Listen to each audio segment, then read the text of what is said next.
Children, today we are going to start a new topic and a new chapter, that is chapter number 7, Urban Administration, Civics, Social and Political Life, Lecture 1. Hello children, now I am again there with a new topic, new chapter, that is chapter number 7, Urban Administration. Now before this chapter, we have already studied about one more administration, and that was rural administration. In this chapter, we are going to study about urban administration, that how do the administration in these urban, or you can say in the cities, goes on. So as we always start our video lecture with an introduction, so again we are going to start this video lecture with an introduction. In the previous chapter, we have studied about rural, which means village. How do the administration in the village goes on? We have studied all these things. We have studied about the officers. We have studied about the district collector. We have studied about the tehsil, the tehsildar. All these things we have studied in the rural administration. Now, as a city is much bigger than a village, so one needs to do the administration in a more efficient way in the city in comparison to the village. Because a city is much bigger than the village, therefore we have to see that how the administration in a city goes on. Now certain questions are there, like do you know how decisions are made in the cities? How the planning is done in the cities? Who are the people who do all the work in the cities?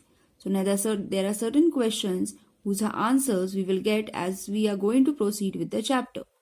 Now this chapter we are going to start with a story.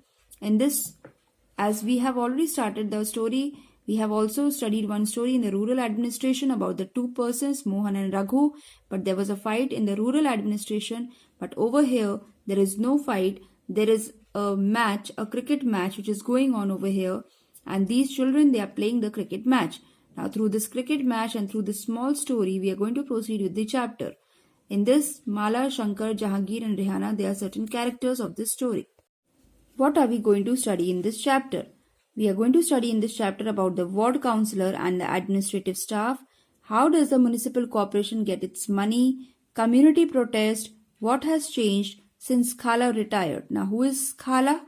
It is again with a story. Now, there are 4 children. They are playing a cricket match on the street. Suddenly, what happened? Rehana was doing batting and Shankar was doing bowling. Shankar threw the ball towards Rehana. Rehana had a shot, and through that shot, the street light was broken. All of them was afraid that now they are going to get a scolding. But they thought now that the street light is not any personal property of anyone, so no one is going to come and say to them to repair it. So, but there was a question in their mind, so they went home and asked their mother that mother that the street light is not the personal property, but to whom does it belong? Then their mother told that there is one Yasmin Khala who is living over there in their colony only. Go and ask to her also, because as it is a property of the municipal corporation, and Yasmin Khala had already worked in the municipal corporation and she is retired. She is going to tell you much more about this thing. You can see this pic over here on your screens. This is a scene of the cricket match which is going on the streets, and the children, they are playing over there. So now these children, they went to Yasmin Khala. They asked her. Yasmin Khala told them many things about the municipal corporation. They told her that the ward councillor and the administrative staff is there who is working in the municipal corporation. Now, curiosity of the children, again they are going to ask certain questions from Yasmin Khala. Who takes the decision? Now over here, who is going to take the decision in the urban or you can say in the cities? So Yasmin Khala told that the ward councillor takes the decision. Now they asked who is the ward councillor. Now they said that who is a ward councillor.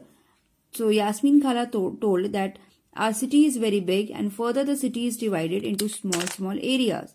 Suppose this is our city and our city is very big. This city is further divided into small areas, and these areas are known as ward.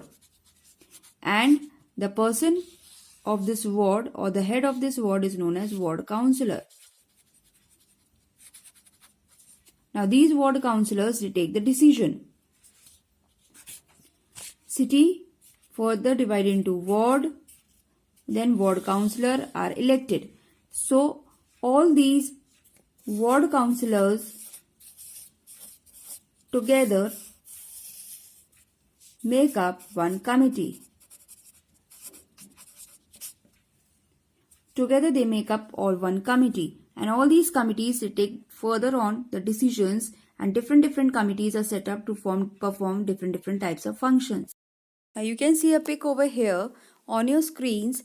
Now there are ward councillors which deals with the problems within the ward. If the persons are having the problem, they can approach to the ward councillor, who is in Hindi known as Parshad, within the ward. Then while the councillors committees and the councillors decide on issues, the commissioner and the administrative staff implement those issues.